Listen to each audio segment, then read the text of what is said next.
بسم اللہ الرحمن الرحیم۔ میں ہوں کلیم خالد اور آپ دیکھ رہے ہیں میرا یوٹیوب چینل وائس آف کلیم۔ آپ صلی اللہ علیہ وآلہ وسلم کے قد مبارک کا سایہ نہ تھا۔ حکیم ترمذی نے اپنی کتاب میں حضرت ذکوان تابعی رحمۃ اللہ تعالیٰ علیہ سے یہ حدیث نقل کی ہے کہ سورج کی دھوپ اور چاند کی چاندنی میں رسول اللہ صلی اللہ تعالیٰ علیہ وآلہ وسلم کا سایہ نہیں پڑتا تھا۔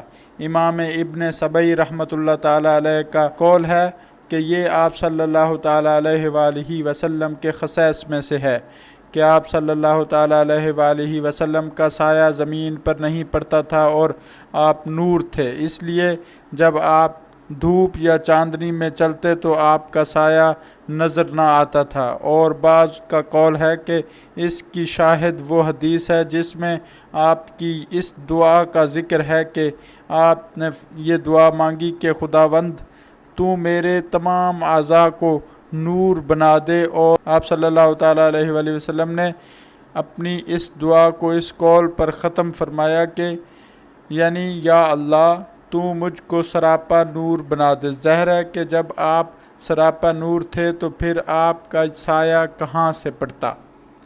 مزید اسلامک چھوٹی چھوٹی ویڈیوز دیکھنے کے لیے ہمارے چینل کو سبسکرائب کریں اور ساتھ ہی لگے بیل آئیکن پر کلک کریں تاکہ آپ کو تمام ویڈیوز کا نوٹیفیکیشن پر وقت پہنچ سکے۔